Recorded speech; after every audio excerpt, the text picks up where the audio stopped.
We live on this good Sunday. I'm gonna give time for people to come on in here because gotta go ahead and get our congregation on in here on this good Sunday.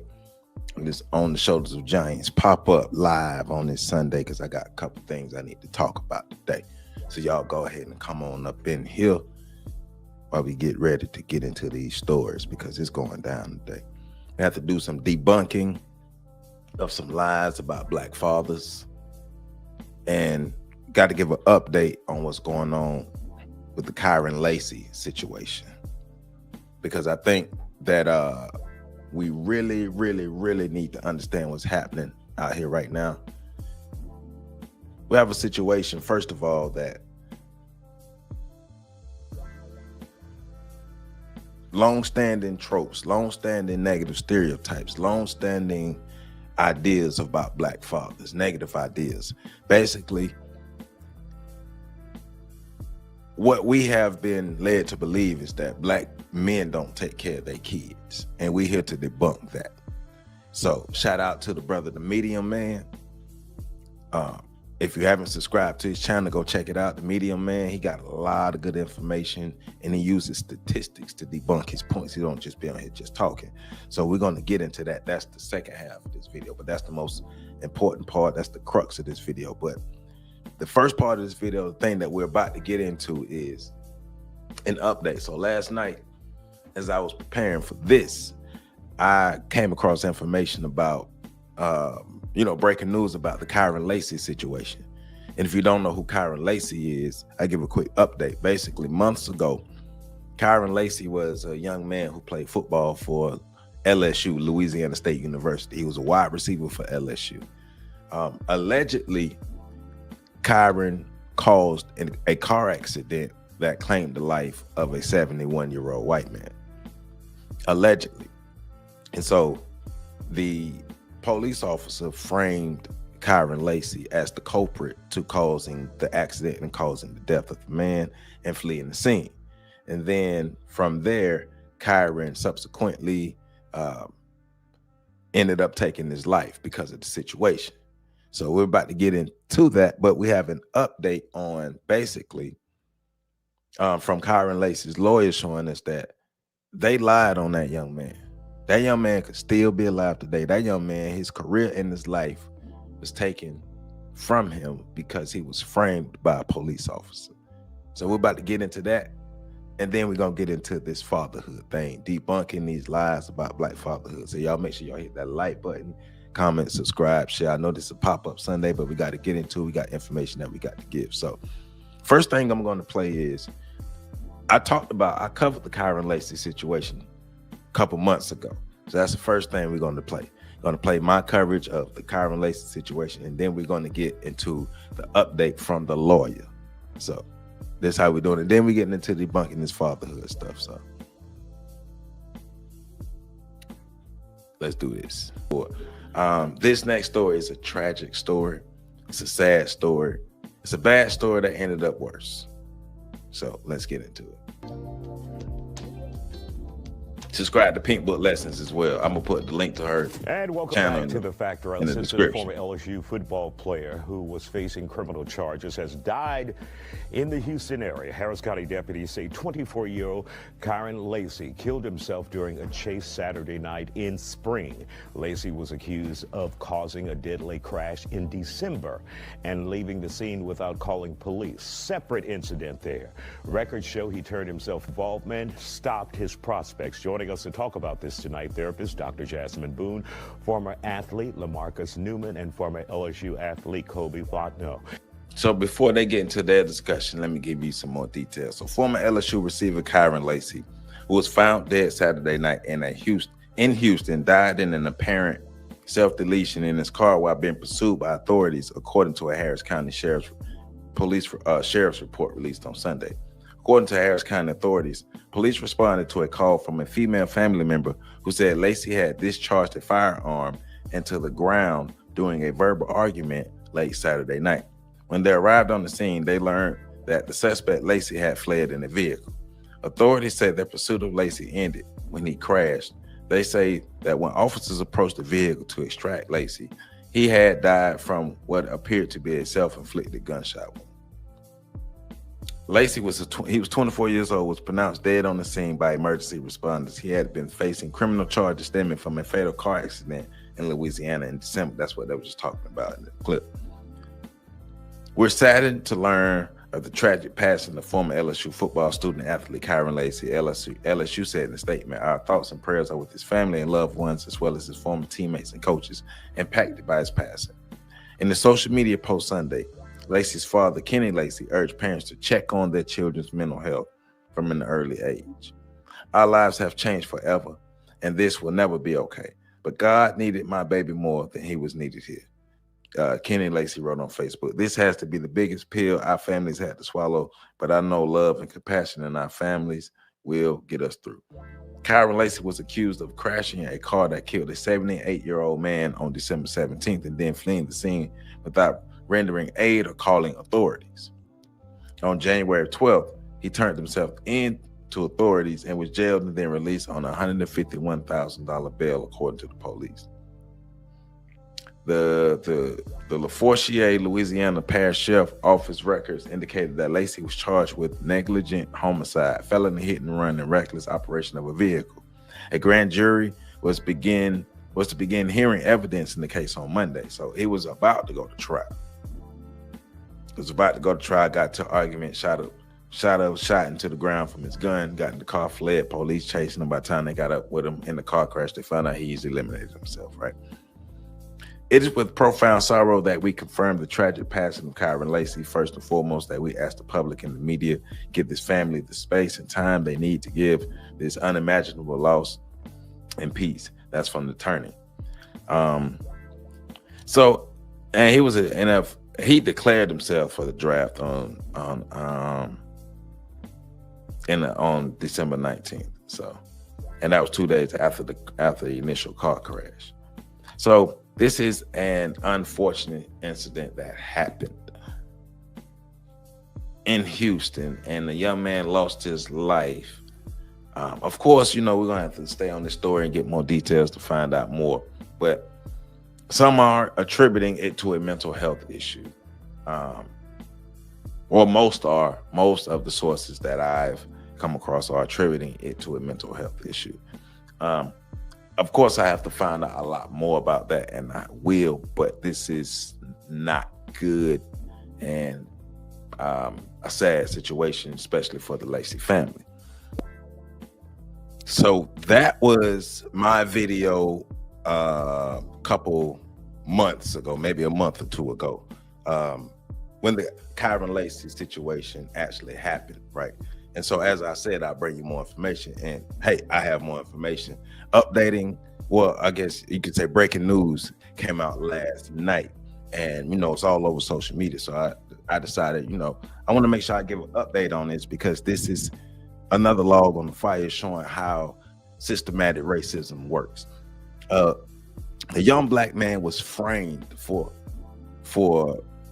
taking out an elderly white man when he had nothing to do with it. Like Fair Use, thank you for your comment. Fair Use, thank you for being here.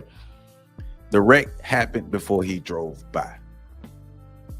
Kyron Laci had nothing to do with that wreck, but the police officer framed him anyway, and all that stuff is being exposed by the lawyer. So let me share my screen so we can get into it with this video of actually it's already, let me add it to the stage. This is the video of the lawyer. This is somebody put this video together of the lawyer giving information about what actually happened in the Kyron Laci situation. Y'all make sure y'all hit that like button, comment, subscribe, share for this Sunday pop-up. But we got to get the truth out. We're debunking two things here. Two things we're debunking today. One, we're exposing the truth about what happened with Kyron Laci. And two, we're debunking the lies about black fathers, because black fathers are present in their children's lives at large for the most part. Right now, how you doing this morning? Good morning, how you doing? Thank you for being here. So let's go ahead and get into this video that was put together showing Kyron Laci's lawyer explaining the information that is showing that Kyron is innocent.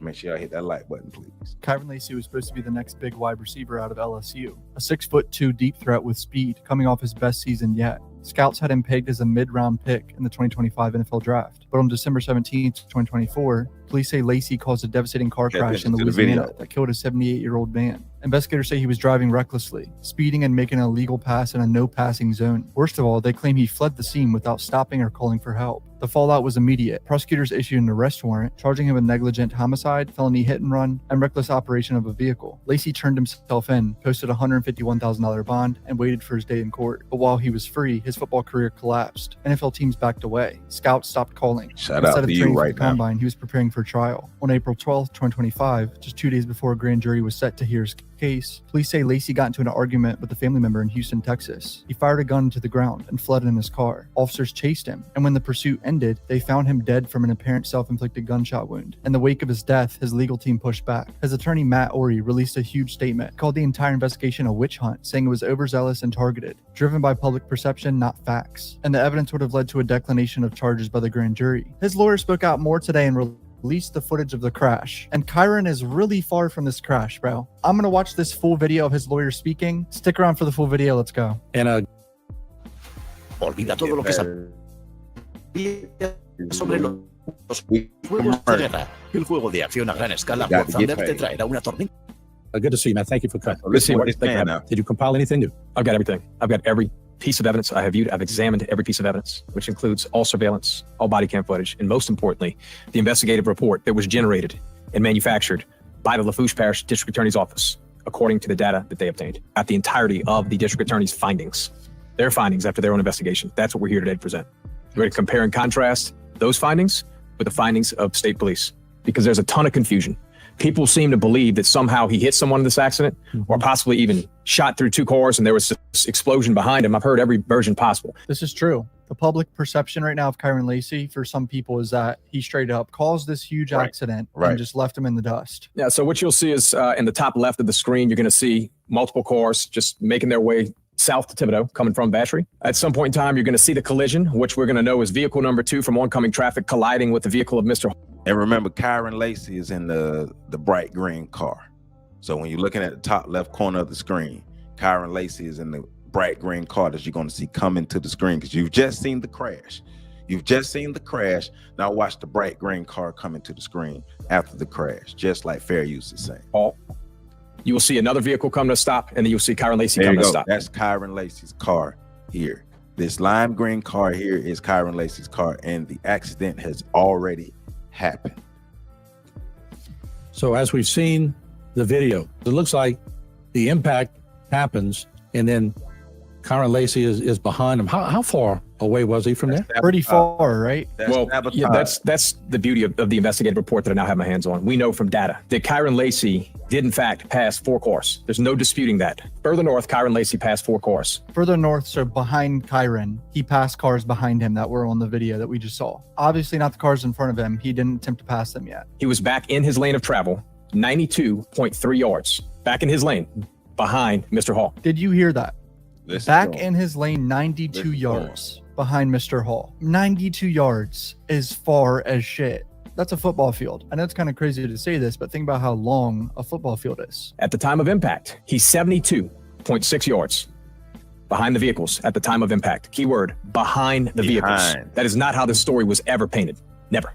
This is the investigation of the Lafourche Parish District Attorney's Office. So I'm here simply comparing and contrasting the District Attorney's Office with state police in this matter, their investigations. And in that investigation, it shows that he was back in his correct lane of travel, 92.3 yards. Before this incident occurred, he was back in his lane. I mean, I really don't understand how he was charged in this. 92 yards is far as shit, even in a car, in my opinion. And they're all traveling like, it looks like 30 to 40 miles per hour. Law state about where you should. If we say racism, would we be wrong? I'm just saying. White cop, white older black man. If we say racism, would we be wrong? Be behind, or I want to say, I thought it was 100 feet. Is that correct? It is correct. You know, take out the fact here that it's a no passing zone. If it weren't at this time, it's 100 feet. What we know now is he was 3 times legally what he needed to be back in his lane of traffic. Obviously, He shouldn't have been passing on a no passing zone. And that's what the lawyer pointed out there, but this is insane to me. What you see here is vehicle 3. That is Mr. Hall's vehicle. This is another vehicle between Mr. Lacey and Mr. Hall. This is the gold truck that's referenced in the report. This is heading north. So this is the lead vehicle heading north. And the vehicle that actually collided with Mr. Hall's vehicle, that would be vehicle 2. So gold truck's in front of vehicle 2 on this side. Vehicle 2 was tailgating, all right? According to the data, again, of the district attorney's office, not me, according to their data, tailgating at 49.6 miles an hour, 0.5 seconds behind the gold truck, 1.5 seconds before the crash. So again, if that did make sense, she is following 0.5 seconds behind this vehicle, 0.5 seconds behind that vehicle, 1.5 seconds before the crash. Wow. At over 49 miles an hour, 0.5. When this woman was in the ambulance, they issued her a ticket. All right. You know for what? Take a wild guess. Following too close. Another trooper comes and is looking for that particular ticket. And that ticket, something may happen to the ticket. Don't worry about it. Sure enough, something happened to that ticket down the road, right? The ticket now needs to fit a better narrative. And that ticket now says crossing left of center. Why? Why? The black box is telling me. The data from the district attorney's office tells me you're traveling 0.5 seconds at 49.6 miles an hour, 1.5 seconds before the accident. That's very sus. Changing it to a different ticket. When does that? Well, that lets you know if the ticket is being, if it's being changed to a whole nother ticket, that's because they're trying to cover their butts to frame this man. They're framing the black man. Going as far as changing tickets, and this even, we know it's even more than that, but I mean everything that's being laid out so far sound like a framing to me, because it's easy to frame the black man, right? It's always Jermaine's fault. It's always Jermaine's fault. Always. Whatever happened, that's very suspect, right? That data in that vehicle shows me 5 seconds previous to this crash. 5. I'm looking at it and you're going to show it. 5 seconds previous to this crash, she maintained a speed of 49.6 miles an hour, never activating the EBS system until 0.5 seconds before the crash. Why is that important? Because if your story, which we'll get into, keeps getting bigger and bigger, and you had all this time to see the gold truck, in her words, stomp on their brakes, slam on their brakes, come to a stop, veer off the road. I see another vehicle approaching. I see the Charger approaching. Well, my question to you now becomes, how did you see that vehicle approaching, or him stop, or him slam on his brakes, yet your data says you never touched your brake prior to 0.5 seconds before that crash? I'm looking right now. So are you at the last. Imagine being able to build an app with your name on it. That's all that just is by thinking about it. Meet base 44. 5 seconds, according to her. Her core is black box. Not mine, not my expert. That's her core. So if you're going to tell me a 5 to 10 second elaborate story, it needs to make sense. Interesting. So he's saying if you saw Kyron's car and this is why you caused the accident is because of Kyron. Right. Passing a lane in front of you, coming at you. Why did he react so late? Because wasn't he already back in the lane at this time too? And when you have the data, not only doesn't it add up, it's not possible. Notice on there, Martin, it says 75 degrees. It's easy to put it on someone like Kyron. It's easy, and it's unfortunate that he's not here anymore. Fair use, you already know, and I believe the driver of the car was a white woman. I could be wrong, but I believe the driver of the car was a white woman. So the older white man's life was claimed by a white woman, but it ultimately led to the young black man being framed and his life being taken. He's not here anymore because of being framed from this, and he had nothing to do with it. Way more evil than smart. Fair use. That is the quote. I'm gonna put a star by that. That is the quote of the day. That's what I'm talking about. That's the comment of the day right there. Right. You turn 75 degrees to the left all of a sudden. That's a pretty hard turn to the left. It's a very hard turn to the left. The gold truck, the lead vehicle in oncoming traffic, who, by the way, is probably one of the two most important witnesses in this entire case. 100%. He's the vehicle in the front.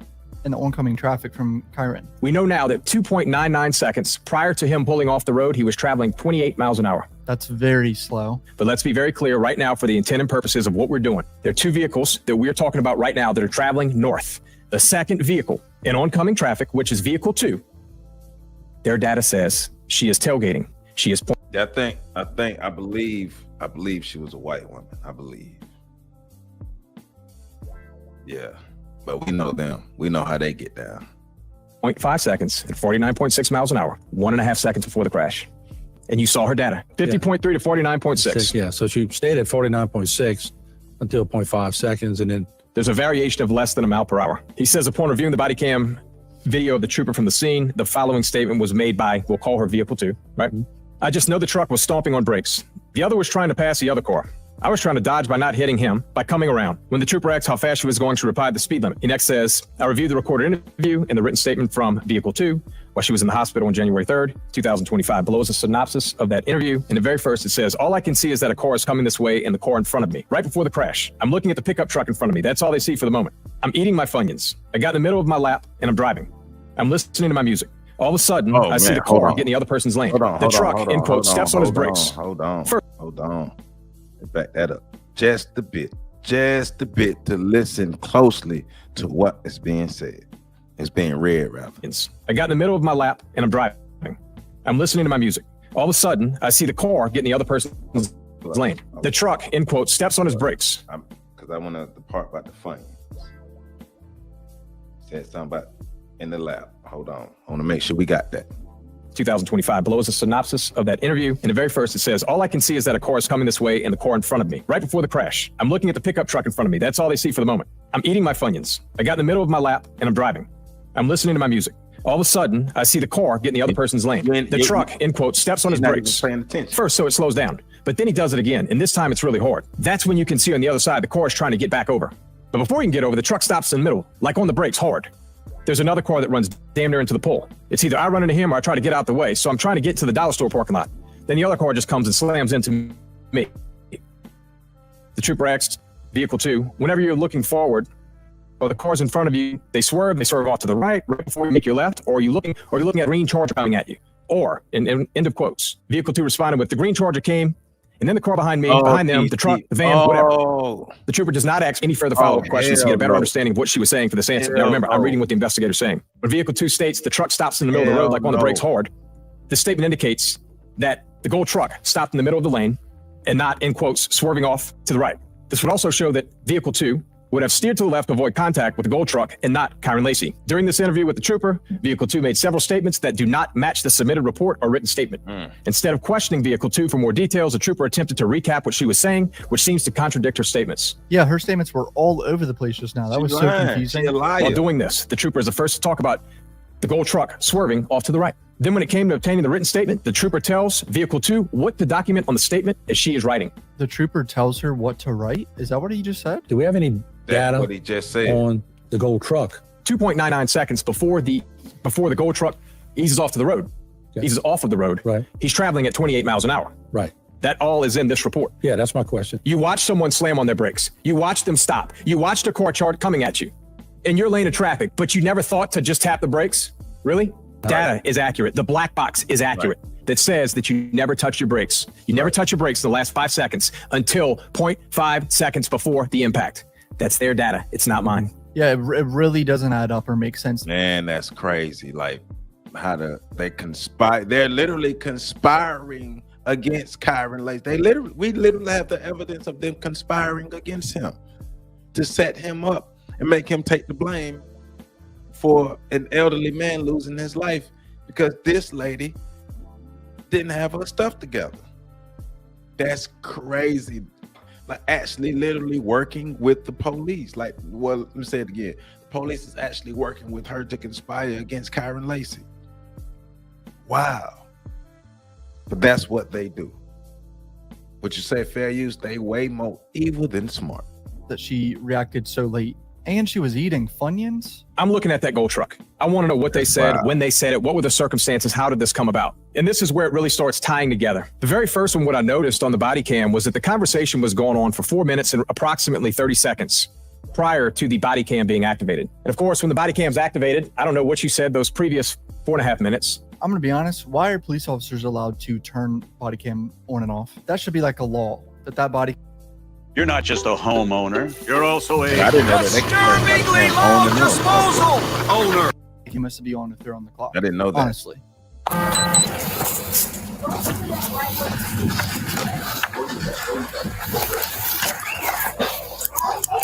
There's a gold truck guy. Sir. So this is a guy that was in front of vehicle 2 that could clearly see Kyron's green Charger. Look, don't worry about filling any of the stop information, like your name and address. Don't worry about any of that. Just right here, if you could, I'll just have you write exactly what you saw. Just make sure to include, where you were. I don't even know what the name of that highway. It's Highway 20. Highway 20. That you just. All right, me and my wife gonna figure out right quick. Okay, just make sure you add in there that you had to slam on your brakes and the brakes you had to slam on the brakes to avoid that Charger and the brakes locked up to avoid that Charger. That's. Why is this officer telling him what to add in there? Is that how this works? That's not how it's supposed to work, right? Yeah, that's the whole point of witnesses, is to let them write what they saw. Racism. Now this guy could be a tainted witness, right? I mean, he just literally told him what to write. That lady in the back of me, she didn't saw what happened. That's how she called that record. She was running in the back of me. She pulled on the other side. Not in it. So she calls that wreck. The lady that ran the back. Hold up. We finna let Unc say that again. Finna let Unc say that one more time. Witness, right? I mean, he just literally told him what to write. That lady in the back of me, she didn't saw what happened. That's how she called that record. She was running in the back of me. She pulled on the other side. Not in it. So she calls that wreck. The lady that ran in the back of me, the person behind him. I think that's what he's saying. Oh no, that's not that we don't think that's what he said. That's what we heard him say. I just ran it back. He said that. The OG said the lady behind him caused that wreck.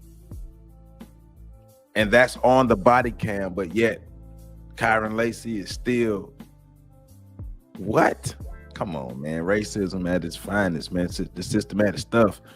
This systematic stuff ain't over. It don't stop.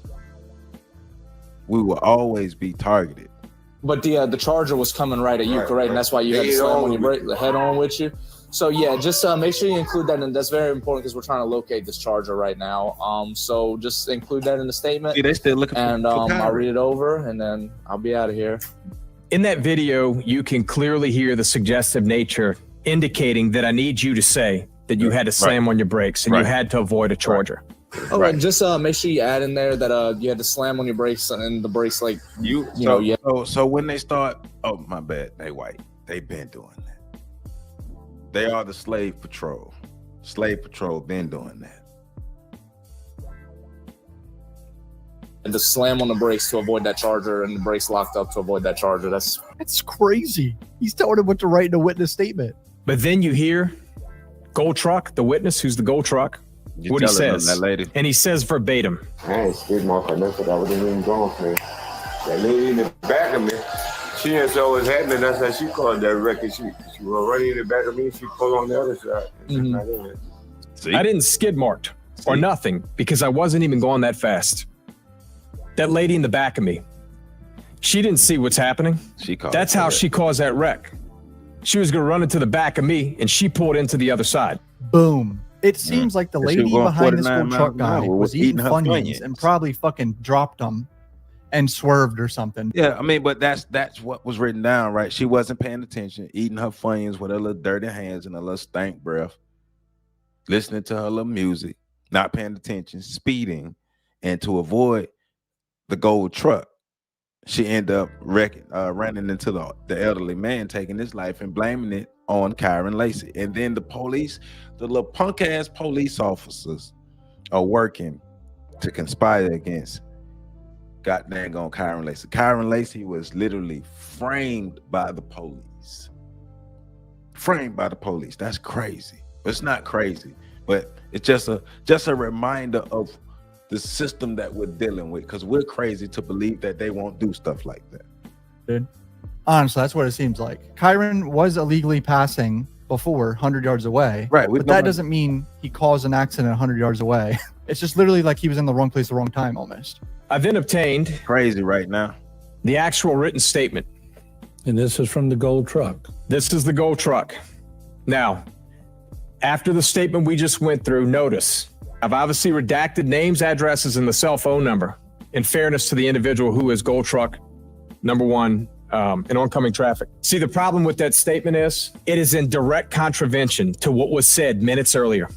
It's not written by him, and where it says signed, right, it's not signed, it's refused. But you see, when I have a witness who is the most critical, And he's telling you, I wasn't traveling fast. We know now that he wasn't. The data shows 2.99 seconds before that he was traveling 28. When too much work bogs you down, a sauna helps you handle it. That's because 8 miles an hour. The data shows that. Now he corroborates that. And he goes on to say, I didn't even make a skid mark. That woman behind me, she caused that accident. And you give me this statement that is refused? I got a problem. So I guess the gold truck guy's wife wrote it. I'm just saying, if it looked like shit and it smelled like shit, it got all the elements of shit, then I think we dealing with some bullshit. I'm just saying. We're not crazy. We heard what we heard.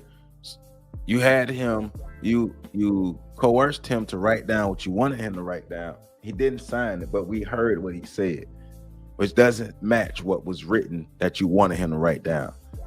Just evil all across the board. Systematic racism at its finest. If I were to guess, remember he said his wife was going to do it on the video, and she refused to sign it, which is a red flag. As a witness, you have the right to refuse to sign a written statement, especially at the scene of an accident. Possible reasons include disagreement with the written account. You may disagree with how the police officer summarized or transcribed your account of the crash. You may be worried that the statement could be used against you or another party in a way you do not intend. Or this officer wrote this shit. I got a problem with that. A big one. What he's saying is she had to avoid hitting him. He specifically stated she caused that accident. But I've got an affidavit for arrest warrant right here. Nowhere in here does it say anything that you guys just saw on body cam. To the contrary, about that vehicle, it says the gold truck took evasive action by emergency braking and driving off the roadway to avoid a head-on crash. But you just heard he said, I wasn't even going fast. I didn't even skid mark. So what emergency braking are we referring to here? Wasn't he going 28 miles per hour? That's horseshit. It was the emergency lies that they had to come up with. They had to pull something out of their butts. They had to pull something out of their butts to blame the black man, right? Because that's the theme of this whole video today is blaming the black man. The black man is always the problem. It's always the black man. It's always the black man. It's always Jermaine. It's always Jermaine. But we debunking these lies today. We debunking all these lies today. And what the hell was the point of this report? It is complete opposite. So let's read this. Highway 20, green Charger coming head on, passing multiple cars coming head on.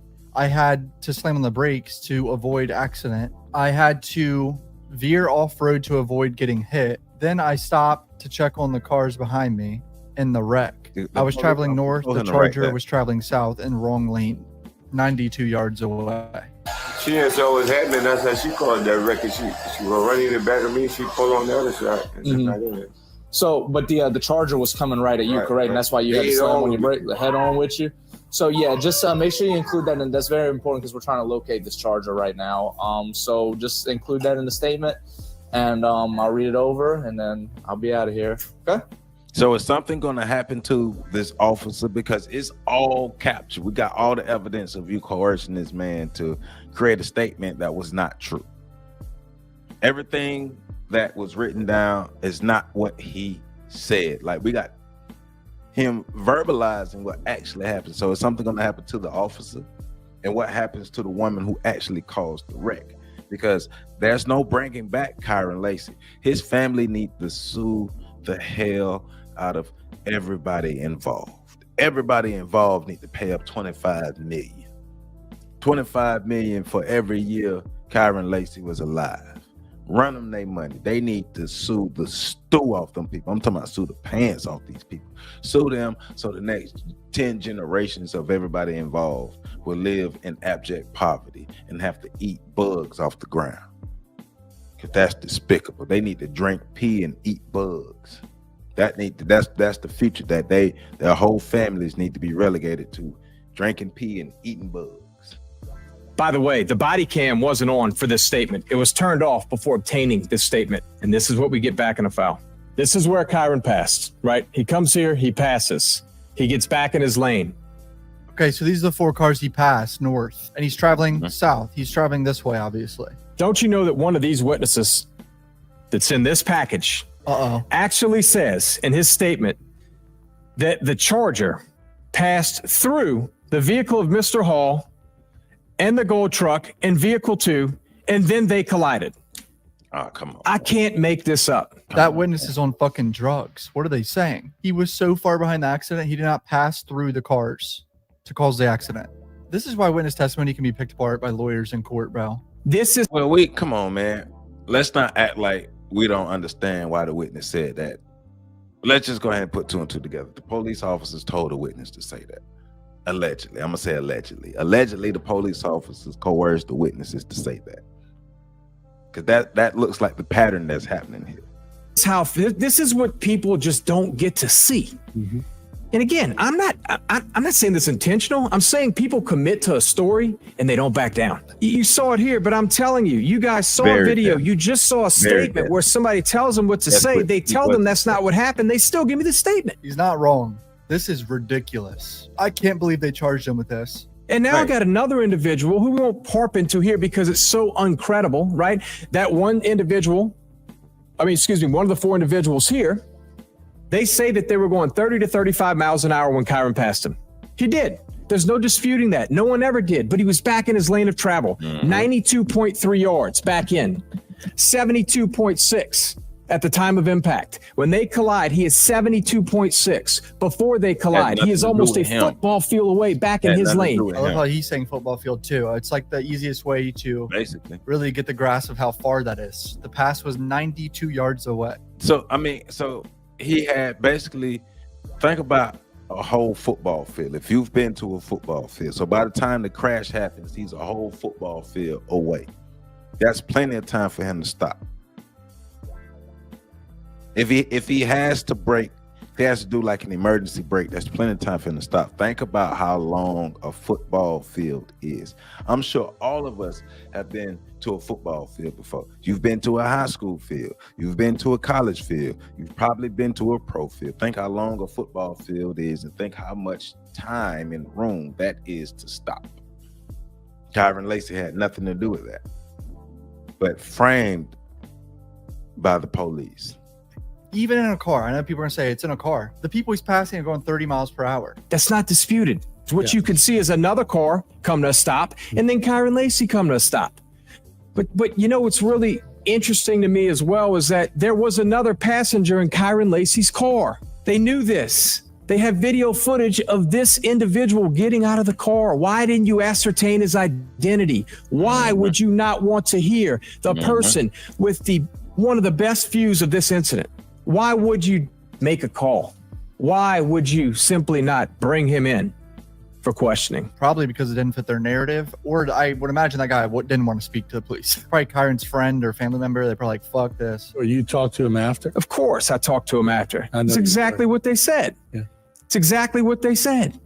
They actually thought at one point in time that she collided with the gold truck. Right. That's the very first thing they told me, that they thought that this vehicle 2, was trying to get around the 2, as in slide between them, as in, Dude, I think the girl behind the gold truck caused this accident. She did. Like, straight up, that's what it seems like. She had Funyuns. The white, and I believe she's a white woman, the white woman in the car, and the Funyun, we're going to call her Funyuns. Funyuns caused the wreck. All the evidence that's been presented so far shows that Funyuns caused the wreck. And she swerves left out of nowhere into oncoming traffic. The very last line of the report from the district attorney's office says, the evidence submitted in the crash report does not support that Kyron Lacy should have known that his actions were the cause of the crash that happened approximately 72 yards in front of him. So why was he charged? What the fuck is this? That basically just says he's innocent right there. And what we know is, I smell racism. Y'all smell that?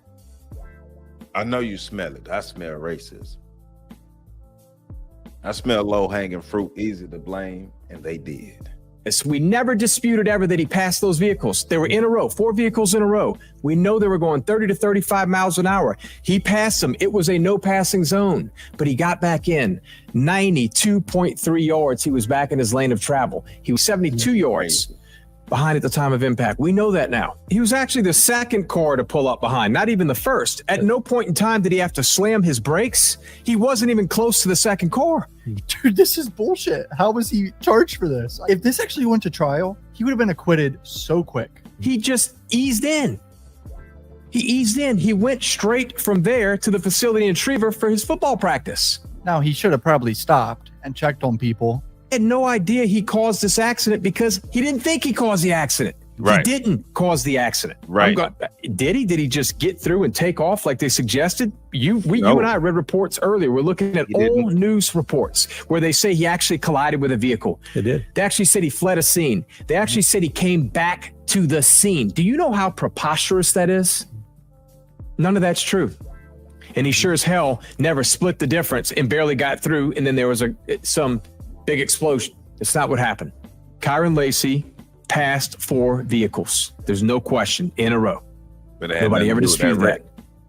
But it's now undisputed that he got back in. Is the reason for 92.3 yards. Now, interestingly enough, the report indicates that at 120.4 yards, he was already entering back into the lane, right? 120 yards, he was already getting back in the lane after passing in the pass zone. 120 yards. That's a full football field, including the end zones. They reference that is they say in this report, the district attorney's office, their investigation yielded that at that time, Kyron and vehicle number 2, all right, 1.5 seconds before the accident, or 120.4 yards apart. So it said 120.4 yards, not feet. All this is yards. This is not feet. It's a big difference. The only footage we have discussed, you and I today, is what's legally required when you pass a vehicle. 100 feet. You have to be back in your lane of traffic 100 feet. He was over 300 feet.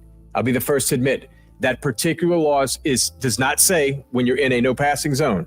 Be clear. He passed 4 vehicles in a no passing zone. Yeah. Never been disputed, not once. We're acknowledging that. Definitely should not have been doing that. I may admit I've done that once or twice in my accident. day, for sure. If there's a car going slow shit, but I don't think 4 cars. 4 cars is kind of crazy. So that's pretty much it on that. That's enough on that one. But yeah, I want to follow up on that because it's unfortunate what happened to Kyron Lacy. He's no longer here with us because Funyuns and the police officers and everybody else decided to corroborate, to lie against him, to blame him instead of the white woman who actually caused the wreck. So another white woman is responsible for the death of a white man and Kyron Lacy. Where Pat at when I need him? Pat's got something he calls WWF, white women fatigue. If you're a white woman that subscribed to the system of white supremacy, we got WWF from you, white women fatigue. This is crazy. It's crazy what's going on out here in this world, but it's for us to also really understand who we're dealing with. You have to understand your enemy. You have to understand how they get down. You have to understand how they will work overtime to break us down, to keep us down, to oppress us, to depress us, to suppress us, right? Renee Woods up in the building. How you doing? Hey, Renee, I had to do a pop-up Sunday live. I had to do it. For one, I had to expose the truth about Kyron Lacy, and then we debunking these lies about black fathers. So I had to do it. Thank you for being in the building once again on this Sunday. And you know, we go live every Tuesday at 9 p.m. If this is your first time, thank you for being here. We go live normally every Tuesday at 9 p.m. Eastern time and every Saturday at 3:30 p.m. Eastern time. But today I had to do this pop-up live because I was sitting on the couch last night when I was watching Florida State Miami. I was like, man, I'm gonna go live tomorrow. And I wanted to talk about this black fatherhood thing. And then the Kyron Lacy information came out, so I had to cover it. So yeah. We in here always. B1 always. We black and we proud. We love it. I'm happy that you are here. Thank you. I truly appreciate your continued support. We in here today, man. So, justice for Kyron Lacy.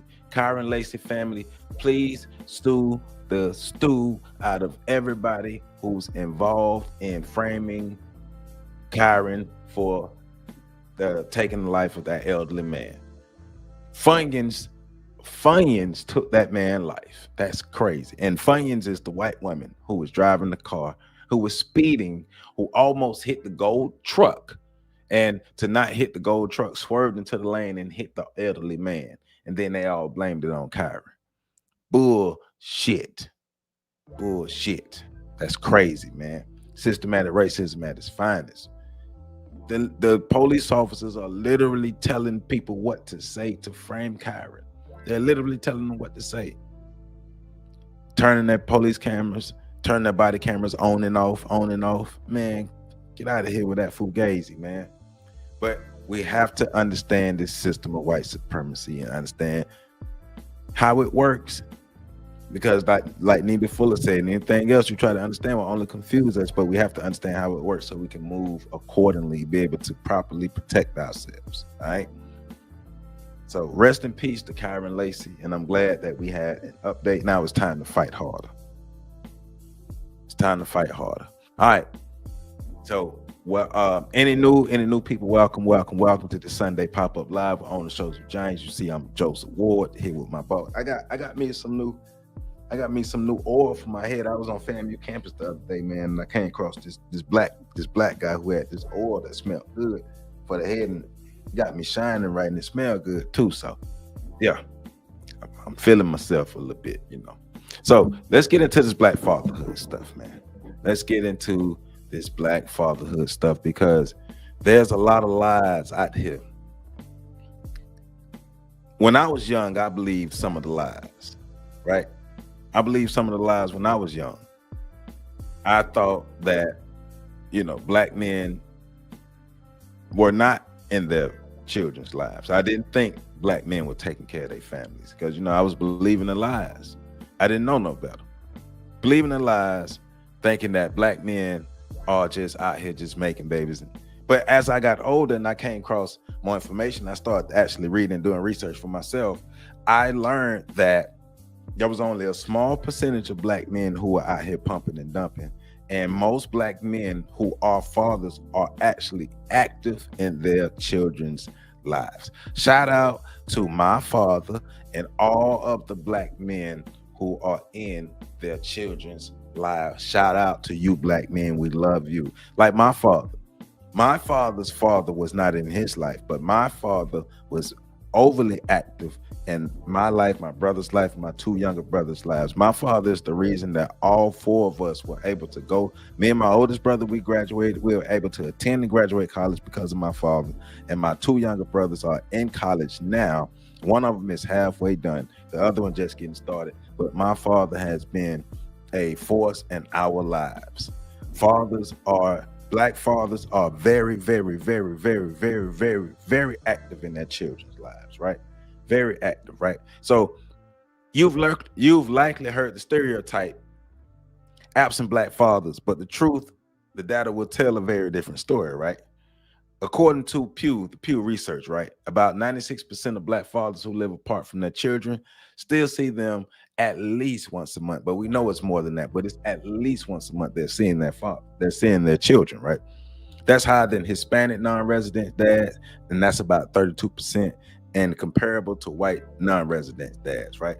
So when black fathers live with their children, their involvement is strong, and that's according to the CDC.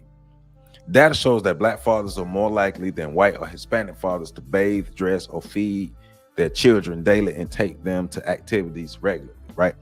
Now, one thing that I've learned is I see when I do my research on the involvement of black fathers, there have been studies, but not a lot of studies. So some of the information that's going to be referenced is still referencing back to the 2013 CDC study or some of the Pew studies that were done in the past, but those studies have still relevant because they are the latest information that we have or I've been able to find so far.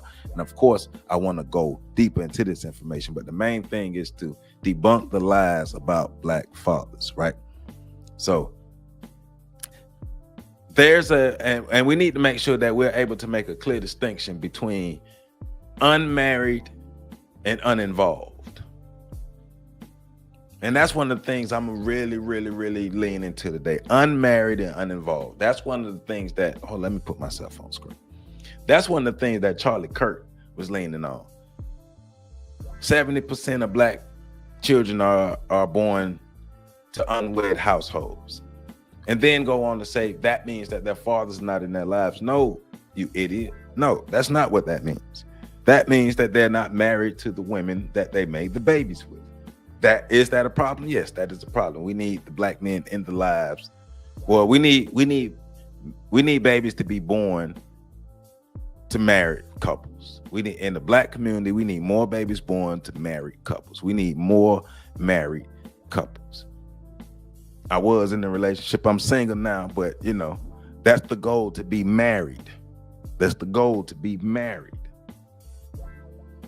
I want to make sure I'm an example of what I preach. So I'm working on it, but you gotta get back into another one. But that's the goal, to be married, having children within healthy marriages. It helps to better nurture the development of the child mentally, physically, emotionally, psychologically, all those things. If you want healthy children, they need to be born into healthy situations, right? But unmarried doesn't mean absent. Black fathers are, if not the most active, or among the most active fathers around. Now, because of the Republican talking points and the left talking points, thank you too right now. Thank you. When we get into this clip, the question is going to be asked, like, what's the biggest issues in the black community? Of course, they lead to the trope of fatherlessness, the lies of black fatherlessness. Anecdotally, I see black men with their children all the time. Even teen fathers who fight to be in their children's lives. I see it on a regular basis anecdotally, but looking at statistics as well, black fathers are in their children's lives. They are not married.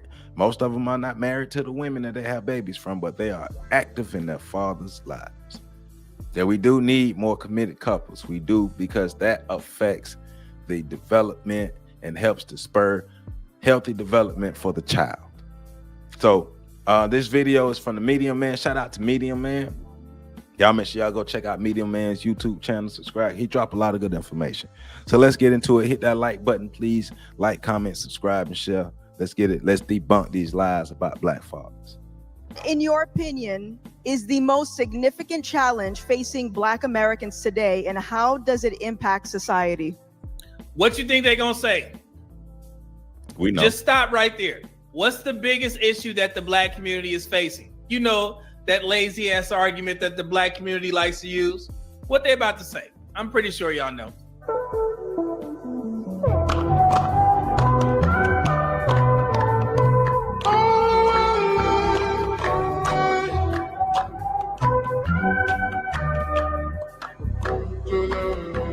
I would have to say, I mean, we can go into father absence and all this type of stuff with father absence.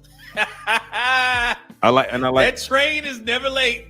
And I like how he's framing this as the lazy argument, because that's the first thing people go to, but it's also a programmed argument. We're programmed to believe that fatherlessness is the reason that we have so much crime and so much things in our community. Because remember, the black man, the absent black father, is being targeted so white supremacy, racism won't be targeted. If you put the onus on the black man and black people, then you don't have to look at the root of the problem, which is white supremacy. White supremacy is the reason for all the ills that we have in our community. That does not mean that we have not contributed to it, but what that means is it's all an outcome of white supremacy. If white supremacy didn't exist, these things wouldn't exist. Because of white supremacy, we have these things that exist. It's the laziest argument ever when you don't know the black community in depth. That lazy ass, old ass talking point of black fatherlessness when welfare was going on and black men were kicked out of the homes. The man in the house rule was written to prevent welfare cheating, to make sure that aid to families with dependent children would go only to families headed by mothers. But the effect of the man in the house rule is to create for children an atmosphere of investigation and surveillance. And thus, the welfare system in its operation turns out to be a system to make life harder for children. Melt sales objections with this book. I just got my black book of questions in the mail.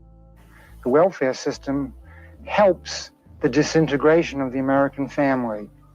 It offers money to families if the fathers will leave them and stay away, in that sense undoing the very stability of the family and taking away one of the two parents the children, of course, need.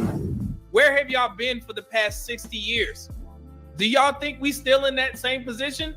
Have you looked at the research on what black men are doing as fathers?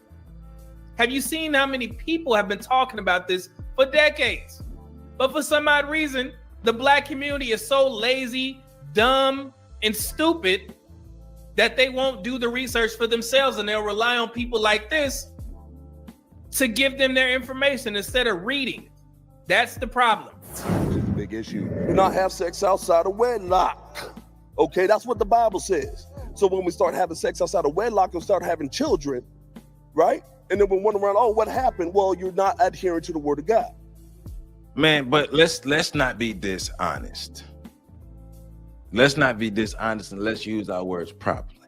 Because you're telling people not to have sex out of wedlock. Brother, we know you have. If that brother is not married, that brother having sex outside of wedlock. We shouldn't be having children outside of wedlock. Like, we got to be realistic. People are going to have sex outside of marriage. That's going to happen. That's not going to happen. Have always happened. But the idea now is children, especially in the black community, children outside of marriage is being normalized and it's being pushed. Realistically, sex outside of wedlock is not a black American problem. It's not a black American issue. Humans do that. Humans do that.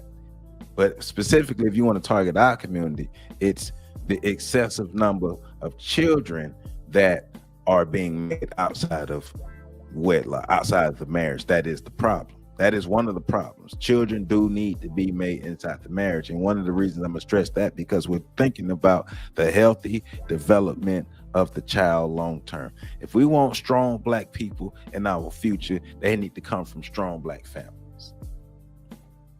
So that go back to what Renee said. We need more committed couples who are knowledgeable of each other and of this world and how to properly rear a child and prepare them for this world to be a force, a positive force in this world. I remember the social worker coming in our apartment and searching for, because that was the thing. Replace the black man with the white man, aka the government. Amina in the building. How you doing? How you doing? You know I was looking for you. You know I was looking for you. Thank you for being here. But let's get back into the foolishness that even our people are spewing, because they're taking these lazy talking points, because it's easy to pander than it is to critically think. And then what do? As a result of that? We go, especially within the black community, we go and start murdering our children at will en masse. He said, as a black community, when we start having sex without marriage, then what we do after that? We start deleting each other. He didn't say a small minority of the black community, which it is having this issue. He said the black community as a whole. And that's why I keep telling you guys, words mean things, especially when you have a platform such as this. So when you say black community, you know what everybody else hears? They just think black men. All black men are out there just running rampant, living in some Mad Max fantasy world, just deleting each and everybody. Fear mongering. It's stupid. But I got you. I'm here to clear this shit up. So this is from Statista. It was just published July 5th, 2024. In 2022, the FBI reported that there were 10,470 black deletion victims in the United States. By gender, as a whole, in 2022, there were 18,000, almost 19,000 deletion victims. Let's say almost 19,000 black men deleted almost 19,000 people. Do y'all know how many people are in the black community? 47.9 million black Americans. 19,000, 47.5 million. Black men make up about half of that. Does that constitute the whole black community? Are black men as a whole? Okay. Same arguments, man. Lazy ass people. And the Bible clearly says, thou shalt not murder. Okay? I mean, we can go on down the list. Be equally yoked. The Bible talks about not being unequally yoked with non-believers, but yet and still. Oh, Shorty bad. I gotta holler at Shorty. Look. You know what I'm saying? And then they end up getting with this chick, right? Thank you, Stephen. Have a child out of wedlock. It all goes bad. And now we have fatherless homes. Same question. Yep, Renee. Now, when you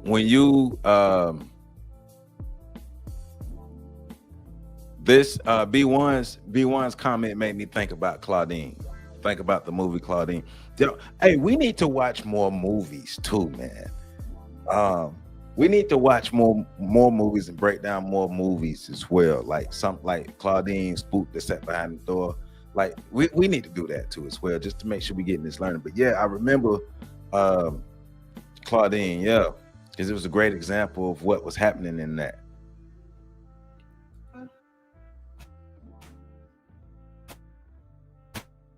El épico juego de acción online War Thunder viene a machacar en 3 semanas. But the pandering in this is strong. The pandering in this is strong. Dang, you pretty much took my part. So, well, since you did the number 1, I would say the number 2. You hear that? She was going to say the same thing as him. She was going to use fatherlessness in the black community. But since he said it, she was like, nah, I can't use that because you already got it. You see what I'm talking about here? That's why you got me here. I'm going to do the reading for you. And I'm going to bring it to your face. That's a problem in the black community. Misinformation.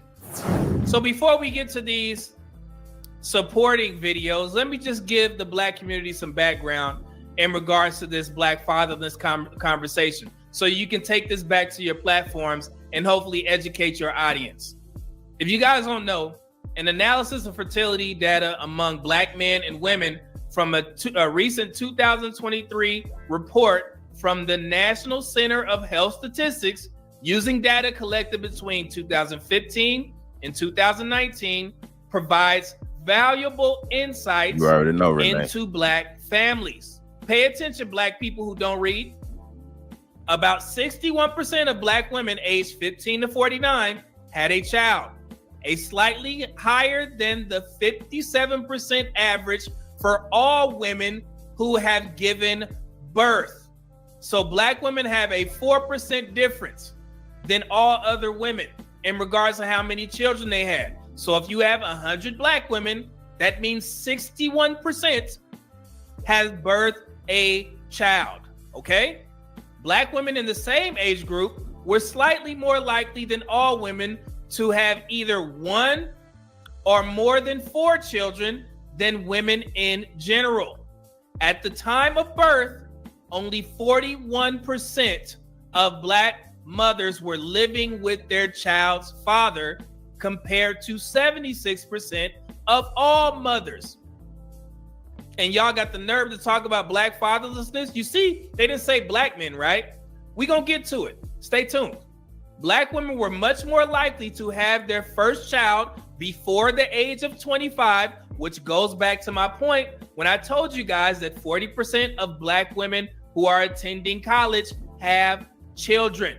Also, according to the report, around 46% of black men aged 15 to 49 were fathers. 66% of black fathers lived with their child's mother at birth. So if 66% of black men are in their children's lives at the time of birth, is that the majority? Yep. Let's go back to black women. What was the average there? 41%. You see the difference? Black community, Bueller.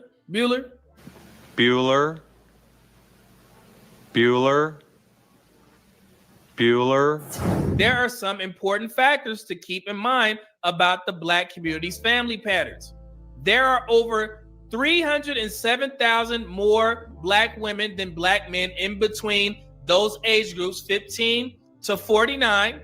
Despite this, there are more than 550,000 more married black men than black women. Black men are twice as likely to marry outside of their race than black women. But this is the kicker, Black community.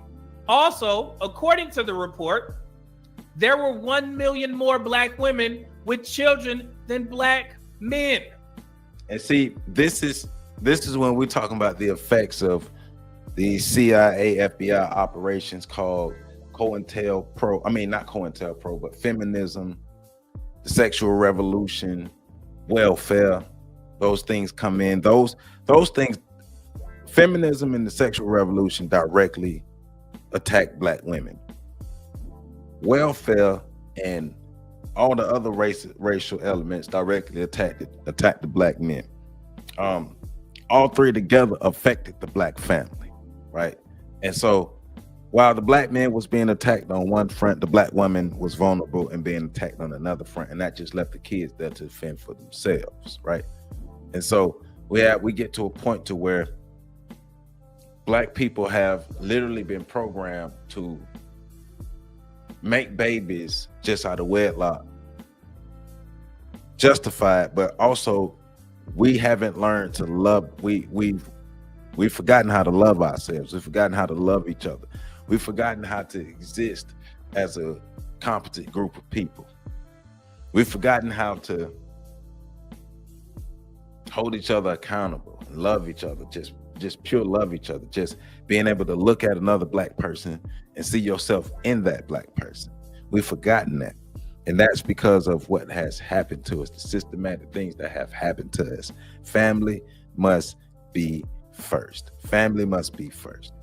No, even in my family, it's apparent in my family, we don't value marriage.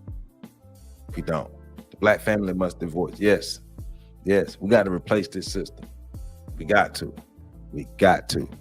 But this is what it's showing. Like, it's showing the effects of what happened to Black women through these systematic things, through white supremacy. What does that tell you?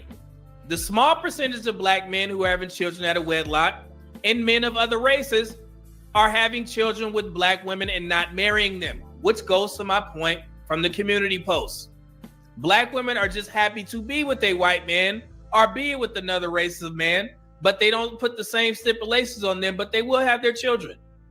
Y'all see how that works? Black community, I'm talking directly to y'all asses. This led to a higher likelihood of young Black mothers with children from men in older age brackets, and supports the statistic that Black men were more likely to live with the mother of their firstborn child. This difference influences family dynamics and also explains why mothers who had their first child at a young age were more likely than all women to have a child with a different partner when they get older. And remember, hammering home the difference between unmarried and uninvolved. There's a great difference. I know people like Charlie Kirk. Yeah, that was the one thing he didn't understand. And I know that was part of his trope. But this is the narrative. These are how it's presented to us. 70% of Black children are born to unwed parents, and then they automatically equate that to, so that means that the father is not in the home. That means that the father is not active in the child's life, and that leads to crime in the community, which all of those are lies. Once again, they're trying to deflect our attention from what's really going on, the system of white supremacy. It's the real root of the issue. Black men are in their children's lives. In mass, the majority of Black fathers take care of their kids. The majority of Black kids have their fathers in their lives. Where's the problem? It's not fatherlessness. It's Black women and their maternal rates. That's what we need to be focused on. And I'm not done, because people want to question if Black men are involved in their children's lives. Let me give you the actual statistics once again. And once again, I'm putting context to what he's saying as well. When he's talking about Black women and maternal rates, remember, we're also talking about fallouts from the effects of white supremacy, from CIA, FBI orchestrated operations to turn the black woman against the black man while you are ostracizing the black man on the other end and working to turn him against the black woman. We were literally targeted to go to war against each other so white supremacy can thrive. Remember that.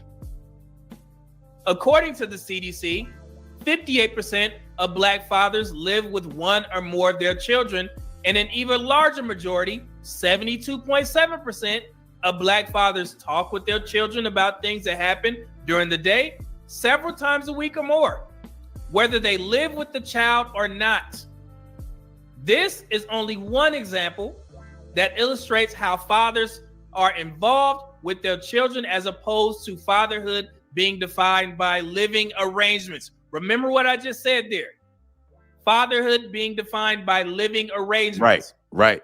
This is also an example of how the 70% out of wedlock statistic can be very misleading, especially when used to emphasize black fatherlessness or policy issues regarding the black family. These facts do not negate the real issues and challenges of the black families and relationship issues within the black community. They just add context for a more productive study or discussion. That's why I'm here. Now, let's talk about the stereotype of black fathers as absent. And I'm glad he said what he said, because it leads to Renee's comments. We need to have a serious course in relationships for our children by the men and women in the community have been successful. Yes, yes, yes, yes, yes, yes, yes, yes, yes. All of the healthy couples who refuse to put their information on social media because all the unhealthy people will lambaste them. Yes. Being able to reach out to them offline, reach out to the people within our immediate communities and be able to learn from them how to replicate healthy relationships, how to replicate healthy parent-child relationships, man-woman relationships, woman-child relationships, all those things. Yes, Renee, on point. On point. I'm gonna put that comment get started too. Let's do it. Happy Sunday, y'all. Please hit that like button, because we cooking over here. We working over here. We debunking these lies, but we also getting to the root, because we understand that we are part of the problem as well. We have some skin in the game of this. We have some onus on this too, and we have things that we need to clean up within our community. This rhetoric stays focused on the urban thugger black population applies. Right. There are a small percentage of young Pookies and Ray Rays who are out there running around causing havoc. But remember, Pookie and Ray Ray are being incentivized. Their bad behavior is being incentivized by the women that is continuing to lay down with them. Remember that. And black children as fatherless, which was first introduced around about 50 years ago and has, many racial stereotypes that refuse to die. And the black community is the worst. Let me go back a little bit further. In 1965, white sociologist and Assistant Secretary of Labor Daniel Patrick Moynihan, I know y'all know that name, published a report called The Negro Family. I remember that. The Case for National Action. This report claimed that increasing rates of out-of-wedlock births in single-mother homes, the coming destruction of black families. And these trends were to blame for the many issues facing the black community in America. The report has been roundly criticized by many race scholars. Today, around 70% of black children are born to parents who aren't married. Said parents, they didn't say black men. Remember that? Right. Okay. And that's an important point what he just made too, because like he said earlier, and I saw some statistics years ago that black women have 1 million more children than black men, and I still have to verify that, but I remember coming across that statistic. But he alluded to something like that earlier, that black women have more children than black men, and all of those children are not fathered by black men. As a matter of fact, I said that wrong. The statistic that I saw said that the 1 million more children that black women had, those children were not fathered by black men. And so it's not if we want to put it all in full context or really bring it around, the majority of men who are having babies with black women are not married to them, no matter the race. I'm gonna say that again. The majority of men, period, no matter the race, who are having babies with black women are not married to them. The majority of men, period, no matter the race. So yeah, we have been conditioned by white supremacist romance TV and think that this is what relationships are, right? But also remember, because I tell people all the time, think about our favorite movies, usually unhealthy relationships. Our favorite songs are usually unhealthy relationships. Our favorite TV shows, unhealthy relationships. The communities we grew up in, our families. I thought about it. I know in my life, I didn't have very many examples of healthy relationships, so I had to go out and find them myself. Legendary artist says the women incentivize, they do. We have to be honest about it. If we want to move forward, there's a percentage of women in our community who, and they say it on TV, they love the bad guys, they love the bad boys. Hey, Jaquan can't read out loud in front of the class, but he sure is fine. That's an indication, that's an indication right there that he might not be the best person to breed with, but inflation is making it harder to raise children because most parents have to work. Right. And it is. But that's why that cohesive family unit is even more important nowadays. If the black family fails, the black child fails. Generally, that same child may, failing black family, failing black parents increases the likelihood that the child will have adverse experiences in their life. We have to be the best versions of ourselves when we out here making kids and raising them. Births, of course, increased among all races since 1965. The idea that racial disparities in education, employment, income, incarceration, and more can be blamed on non-structural racism. But on this absence of black fathers has been parroted by pundits and politicians alike, including President Barack Obama. Yeah, and I got something for him too. Even black figures have shared these statistics, just what I just showed you. In 2008, President Barack Obama said during his Father's Day speech, that more than half of all black children live in single-parent households. Children who grew up without a father are 5 times more likely to live in poverty and commit crime, 9 times more likely to drop out of schools, and 20 times more likely to end up in prison. They are more likely to have behavioral problems or run away from the home or become teenage parents themselves. And the foundations of our community are weaker because of it, end quote, by the president.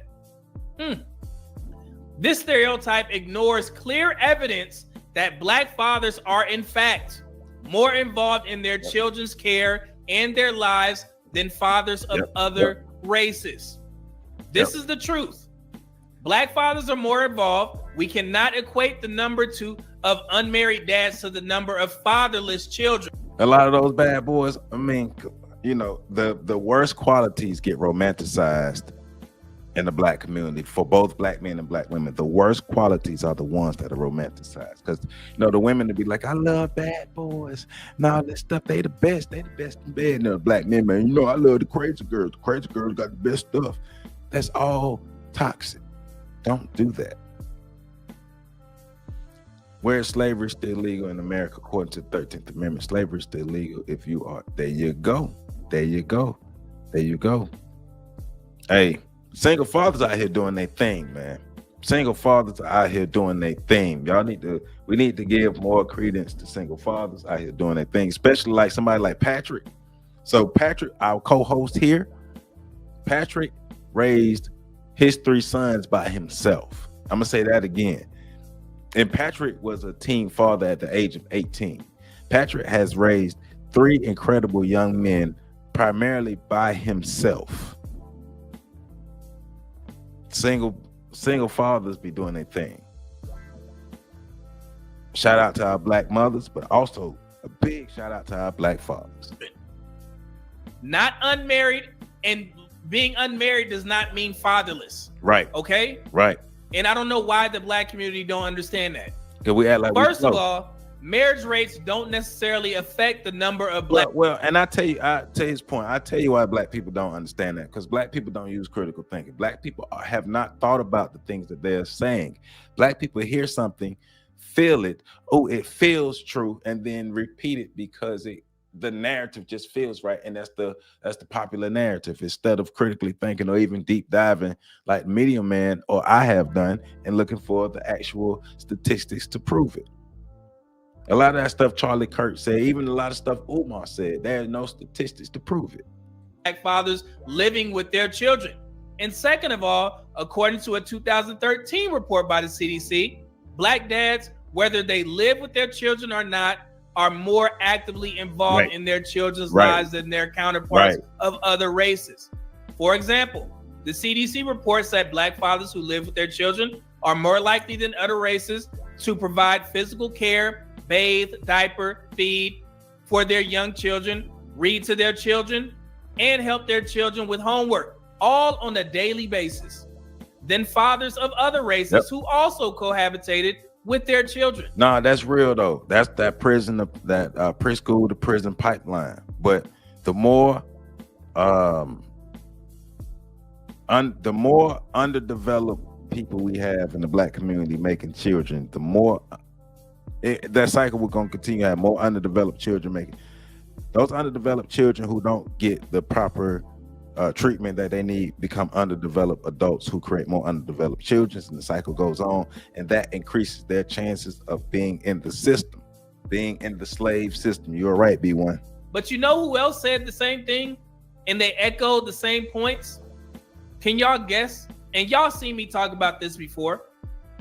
Who else said that black men were the most involved fathers? CDC. Lest we believe that these statistics are skewed by the father's own self-reporting, right? That's the narrative that you guys hear. Black men were the ones that did the study. So of course they're going to say they're the most involved. Other studies based on maternal reports echoed these findings. In a 2008 survey of low-income mothers, researchers found that non-resident white fathers were less involved with their children than African-American and Latino fathers. This is where it all comes together. In a 2018 study of non-marital births, mothers reported that black fathers shared responsibilities more frequently and displayed more effective co-parenting than Hispanic and white fathers. So you mean to tell me black women said that black men are involved in their children's lives? No, that can't be true. That can't be true. Hold on. No, that can't be true, right? The CDC is biased towards black men. You know, those black women weren't lying. They was lying. Okay, and don't let's not forget, black men don't just have children with black women. Man, look, Renee, I see like anecdotally, I'm just out and I see black men with their fathers all the time. Like all the time, black men with their sons all the time. Like I say, I see teen black men who are fathers with their sons, like fighting to be in their children's lives. And that's another thing too. A man should never have to fight to be in his child's life.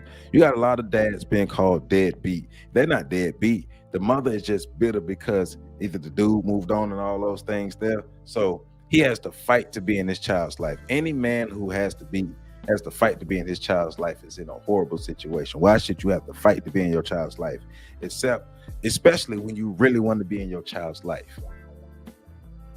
You know what I'm saying? So it's a lot of stuff that we got to work on in our community, as well as fighting the fucked up false narratives that the white supremacist system has put out and has brainwashed people, our people, a lot of Negropeans to repeat.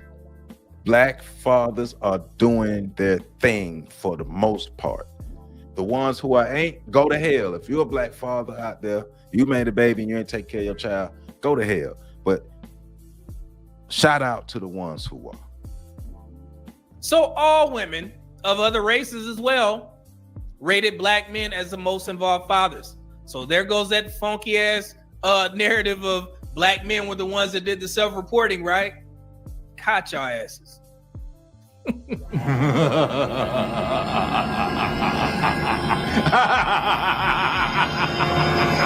So, in the black community, educated black men, y'all hesitant to listen to brothers like me, right? 20-year retired military veteran, 3 combat tours. I guess I don't add up. You know what I'm saying? I don't measure up. So all the stuff that I said, y'all probably gonna be like, oh man, he a black man. Of course he gonna say that. Ain't that right, black community? But I know who y'all will believe. Right.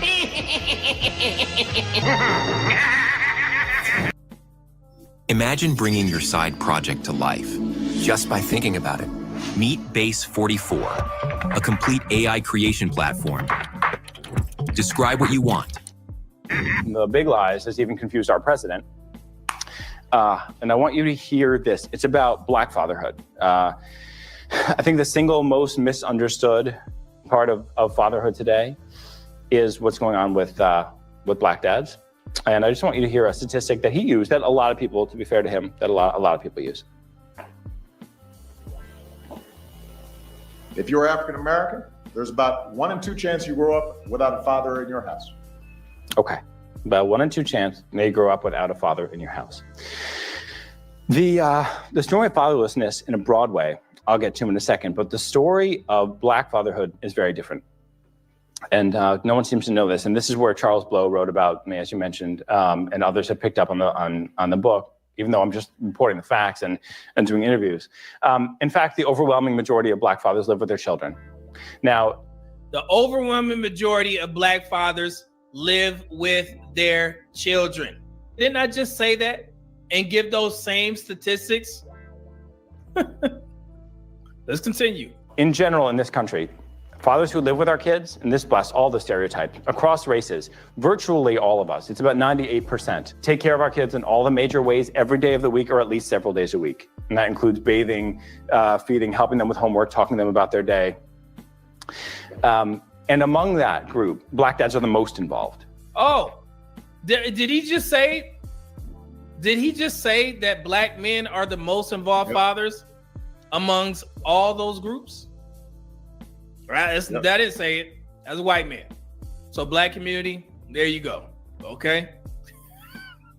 Let's continue. So it's really important for people to understand, and I dig into fatherlessness in general, and I have a guy in the book who had 8 kids by 3 different women and was totally absentee until he grew up and realized how he was wrong. He has ideas now for helping prevent it from happening. Fatherlessness is a problem. Fatherlessness in the black community statistically is a bigger problem, but it's critical that people understand that by far most fathers are there with their children. But the context is that the overwhelming majority of black men are in their children's lives. And y'all sitting there running with this false ass narrative trying to get more votes for whatever person you're trying to vote for or trying to, campaign for. Embarrassing. Let's continue. And it's especially important because of these lies in the black community for people to know, guys out there to know that if they are not being there for their kids, and that they're the exception, they are not the rule. They are not in plenty of company. This isn't a normal thing to do. You are the minority. If a dad isn't in his children's life, then he is the minority. The minority. Exception, no matter your race. And I've done a lot of interviews about this because people found this part of the book so surprising or interesting. And very often the people who are asking me about it are black.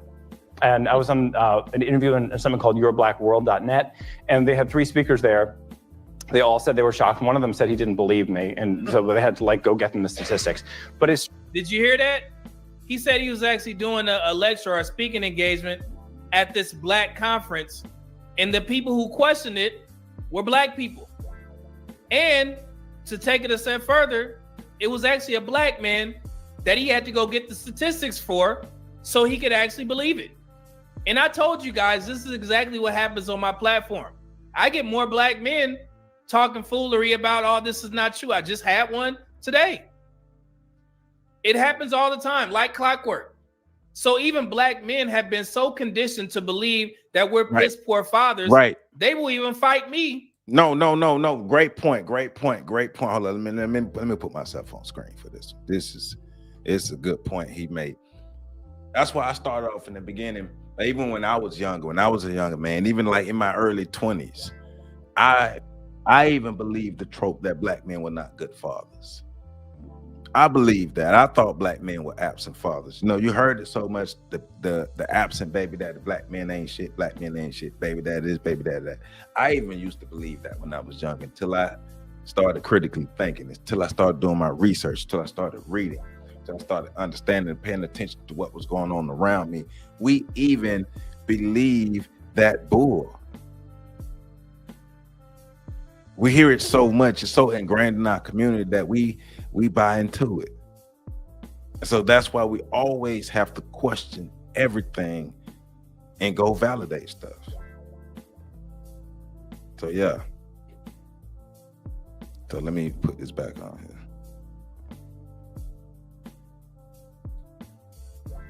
Even though I've done all this research, the statistical data, all this type of stuff, proving that we're not deadbeats, but they still won't believe it. You see how that works? How conditioning works? It's a shame, man. Let's continue. Straight from the CDC. So this is a quote in the book. That this marks the debunking of the black fathers being absent myth. It's so important to understand these things. And it's so important to blast our own conception so we can see what's going on. And fatherlessness in general is not what people say it is. These are the numbers that get thrown around.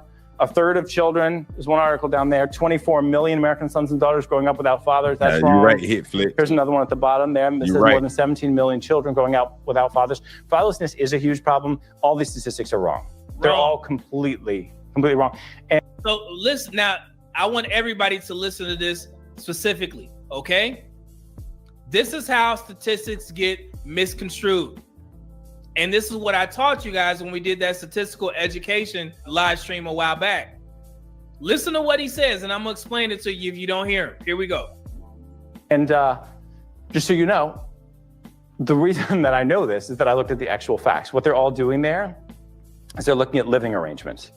So at first, they looked at how many kids live with their biological fathers and how many kids don't live with their biological fathers. That means that every kid with an adopted dad or a stepdad who's a dad in every way to him, except on paper, was listed as being fatherless or not living with their fathers. And then they were only going by living arrangements anyway. So in all the divorced couples, if a kid's primary residence is listed as being with his mother, these articles then say that kid's fatherless. That was very important, especially for the black community.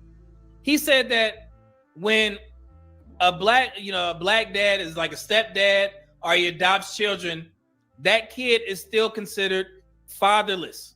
Yep. And then also right. at the end of it, when you divorce and the child's primary residence is with the mother, they consider that child fatherless. Right. So that's why you get these skewed ass statistics and you get the black community running out there saying that all these kids don't have dads. When in fact, if you look at the research and you just get some god dang reading, you use your brain. Like my mom used to say when we was growing up and we were doing dumb stuff, boy, if you used your brain, you'd be dangerous. At the black community, if we used our brain, we would be dangerous. You would see what he just said. It's in there clear as day. Would that be classified as fatherless? When you hear fatherless, right? He turned to a ghost. Is he not there? Right. What about the mom not letting them see the children? Y'all ever think of that? Fatherless. Okay, let's continue. Even if the dad lives next door or across the street. And the studies show that often after a divorce, men become even more involved with their kids. All of these figures are overblown. Fatherlessness is a huge problem, and it drives me crazy, and it drives everyone crazy who cares a lot about these issues, because the guys who are blowing off their families are ashamed to all of us, and they're hurting all of us. It's bad for all of society. I think we did a good job of proving Yeah. that fatherlessness is not the issue. Me too. Stop it right there, because I think we did a good job of proving that as well. Debunking lies. That was debunking lies Sunday. First debunking the lie about Kyron Lacy causing the wreck that ended the life of the elderly man, and then debunking these fatherhood lives. Like this whole stream. I'm an advocate for Black people. I'm an advocate for Black women. I'm an advocate for Black children, and I'm an advocate for Black men. I'm going to advocate for my people, especially when my people are being done wrong. I bully the bully. That's what I do. I bully the bully, and we're gonna make sure we get the right information out as far as it can go. So please share this video with as many people as possible. Please share this information with as many people as possible, so we can understand the truth, know the truth, live by the truth, speak the truth, and not continuing to harbor these false narratives and these lies, especially about our community, about our men. Like, if you're a Black person and you hate Black men, this ain't the channel for you. If you're a Black person and you hate Black women, this ain't the channel for you. If you're a Black person and you hate Black people, this ain't the channel for you, because I'm gonna run your ass off, right? But the thing is, we have to get back to the point to where we are loving, appreciating, and ultimately respecting each other so we can build together. The white supremacists have worked overtime to get us to hate each other. We can see they are continuing to do it. Shout out to the Medium Man once again. If you haven't subscribed to his channel, go subscribe to his channel. Shout out to the Medium Man for putting out that video and allowing us to see the statistics that show that Black people, specifically Black men, are being lied on systematically. This whole video, it was to show how Black men are being lied on systematically, man. It's a good way to start the Sunday off. You know how we do up here. I do want to give a shout out to the young man who to Cuff Boys, to the first video that we looked at, Cuff Boys, for exposing the Kyron Lacy lies. So shout out to Cuff Boys, CUFBOYS. I put a link to that and the Medium Man in the description, so moving forward so you can see that. But yeah, shout out to everybody. Shout out to the truth. We need the truth. Spread the truth. Nothing but the truth. This is how we start our Sundays off. Hallelujah. We got to start with some righteousness up in here. You know what I'm saying? That's how we do it. And we're gonna be back on Tuesday. I do got a video that's dropping in about 20 minutes. I got a clip that's dropping in 20 minutes, so make sure you check that out.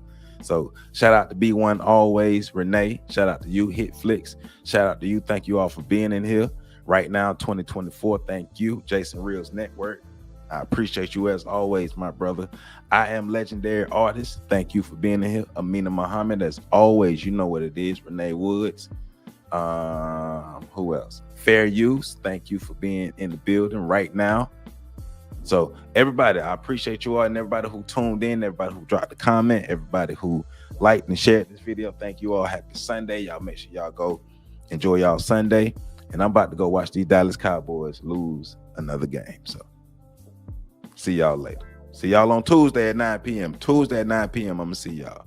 Hey, always a pleasure, Renee. Always. See y'all, and I love y'all. Black Power.